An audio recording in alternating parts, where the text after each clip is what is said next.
Welcome, and we'll start off with our bracha. Baruch atah Adonai Eloheinu melech haolam asher kitshanu b'mitzvotav v'tzivanu la'asok b'divrei Torah. Amen. Oh, I need glasses. I can't see. Okay, you might want to mute. Okay, and you should be able to see my screen now. So here we are, right? So what we had just left off saying was how God almost totally destroyed the Jewish people, but was concerned that it actually would increase idolatry in the world from the people who destroyed them. And now we go into this. And there's some ambivalency here, but Rashi, or ambiguity, excuse me, but Rashi tries to clarify the ambiguity for us. All right. So here we are. So what's the way in which the enemies would misjudge, the enemies of Israel would misjudge, that they would attribute to their own idols the fact that they had defeated the Israelites. Okay. So, and here it goes on. Ki goy oved eitzot hema, for they are a nation. Aved has to do with lost. Eitzot would be advice. Eitzah is an advice, but the way we'd understand it, hema meaning them, it's an emphasis, emphatic on the they themselves are a nation devoid of understanding, devoid of sense. Ve'ein bahem tfuna, and there is no wisdom, there's no understanding, they have no wisdom. And that certainly sounds like it's still talking about those idolatrous nations, and we're going to see what Rashi says about that, right? There we go. Key for Otogoi, he says, that nation. In other words, the one that has destroyed, was able to destroy the Israelites. Oved eitzot hema, right? They lack wisdom, they lack understanding. Ve'ein bahem tfuna. This is pretty much a quote from the verse. She'ilu hayu chachamim, because were they in fact wise, yaskilu zot echa yerdov. They would understand the following, right? The following sentence. They would understand the following sentence, and we're going to go on to that following sentence. Lu chachmu yaskilu zot. So that's again, were they wise? Wise. Yaskilu zot. They would understand this. Yavinu la'acharitam. They would understand their end. And as I already gave you a little spoiler alert here, Rashi understands this as they would understand the end, what would happen ultimately to the Jewish people, ultimately to the Israelites. So there's one way of understanding this would be, if I didn't have Rashi, I might think, they would understand what was going to happen to themselves, but this nation, they would understand their own future. But that's not the way we understand it. That's not the way Rashi interprets it. It's saying they would understand that God ultimately is going to have mercy on the Jewish people. Let's take a look at the Rashi. Here, let's see. Here we go. Yavinu la'achritam. Yitnu lev lehitbonem. They should pay attention. That's what laten lev in Hebrew literally means, to give heart. What a beautiful way of understanding the word attention. To give someone attention means to give them your heart. Lehitbonem, to contemplate, to think about, right? To reflect. Lasof puranotam shel Yisrael, to see what the end, that there would be an end, I believe, right? There would be an end to the tribulations of Israel going on. And here we go. Echa yirdof echad elef. And I believe this is referring to, okay, we'll see. Again, who is this referring to? Is it referring to the Jewish people? Is it referring to these nations? Echa means how. Hecha yirdof echad elef. How is it possible for echad, one, yirdof elef, to pursue 1,000? Ushnayim, and two people, yanisu revava, can cause 10,000. Revava is a myriad, which is 10,000. How can two people cause 10,000 to flee? Im lo kitzuram mecharam, were it not for the fact that their rock had sold them over. Vashem hiskiram. And again, parallel, and the Lord or Hashem had handed them over. Let's take a look at Rashi. So again, this would appear to refer to the nation, the conquering nation. How is it possible that one of them, Elef Misrael, can do 1,000, can chase 1,000 of the Israelites? Imlo kitzuram mecharam b'Hashem hiskiram. It's a quotation, of course, from our verse. Mecharam, he sold them over. Umisaram biadenu, and he handed them over into our hands. That is, that Israel's God handed them over into the enemy's hands. And he gives a French word which sounds awfully like an English word, deliverer, right? To deliver over, balaz. And the Yiddish, oiber geben. Geben is to give, oiber to give over, literally, is what that means. Okay. Next verse. Ki lo kitzurenu tzuram. Now, here we go. This now is the Israelites speaking. For our rock is not like their rock. The oivenu pelilim. This is a very difficult phrase to translate, actually. Oivenu, our enemies. Pelilim, our judges. That's again just a strange verse, and Rashi's going to try and help us understand what this means. There are other translations that translate Plilim in a whole different way, but Plilim generally means judges, and you can see it's related to a word lehit palel, which means to pray in Hebrew. So lehit palel would be to judge yourself. That when we are praying, we are looking into ourselves and judging ourselves. And of course, so many of the prayers contain values or imply values, which we might well ask ourselves, are we in fact embodying? So anyway, how is it possible? So at least superficially, it would have mean, that if it weren't for the fact that God made our enemies our judges, the fact that our enemies are our judges now, right? Here we go. Ki lo ketzurenu tzuram, kol ze haya lahem la'oivim lahavin. In other words, all this, the enemies should have understood. Shehashem hiskiram, that in fact, that God, right, had handed them over.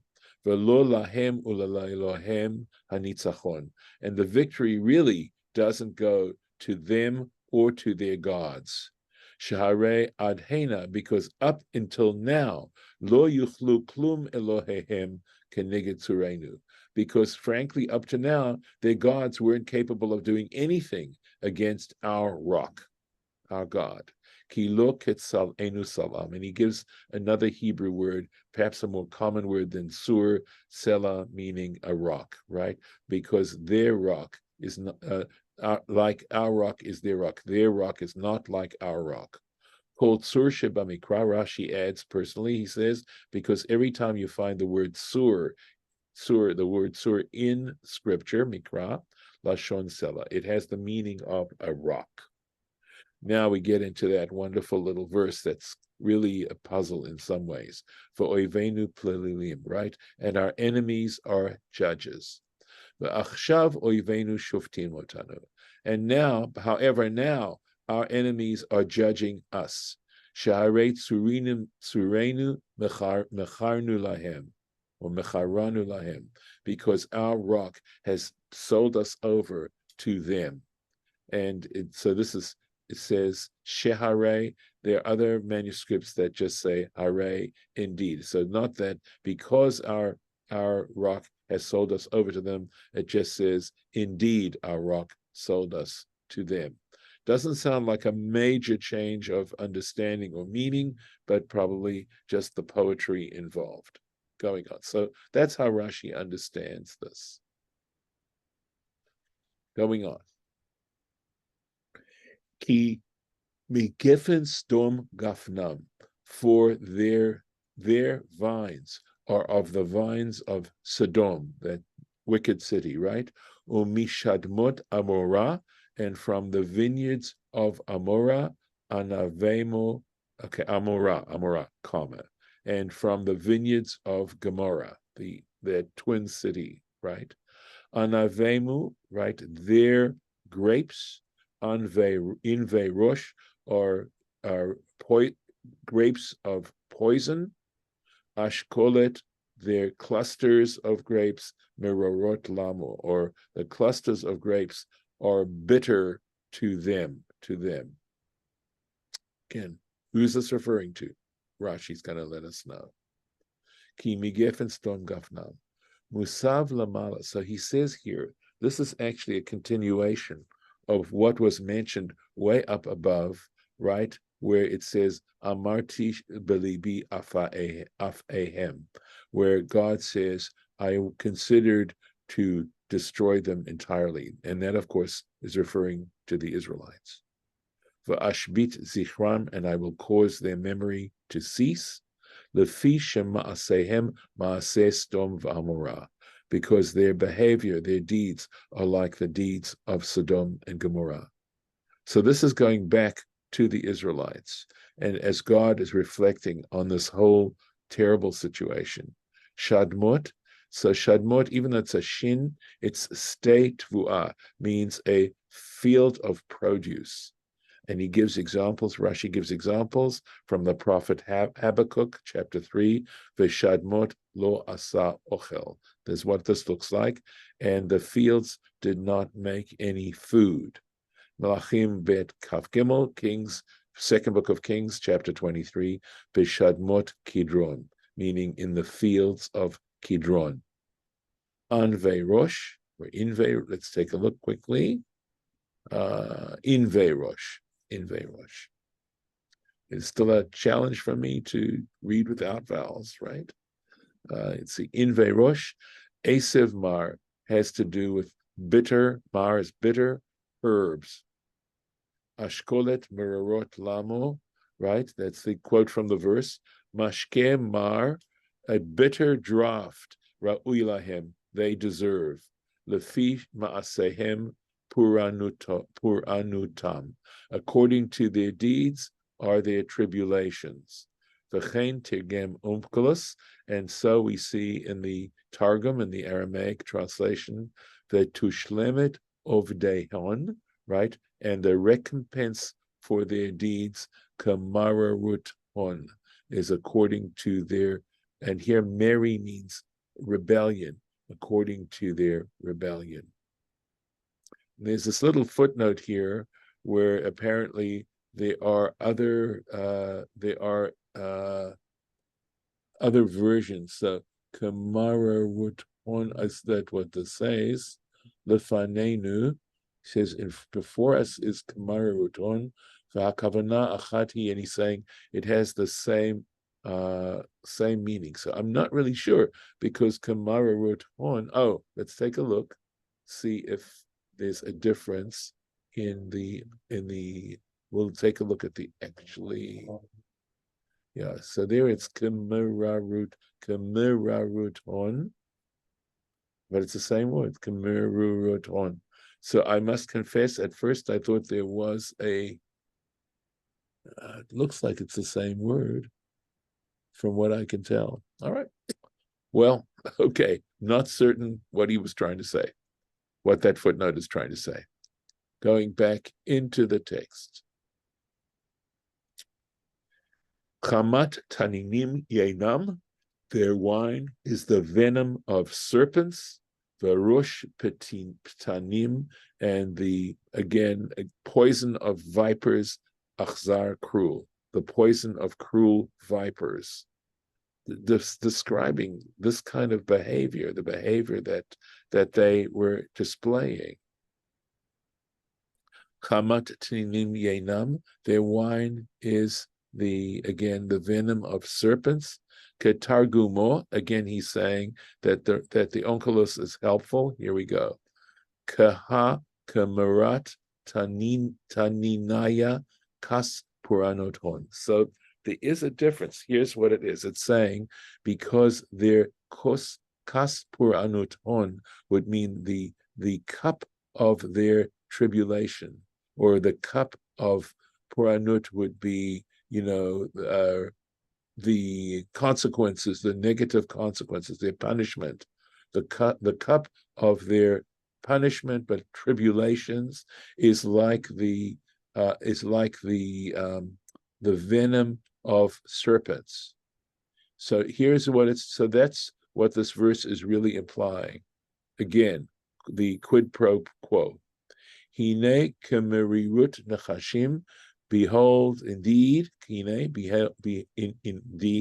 like the bitterness of snakes, kos mishte, puranutom.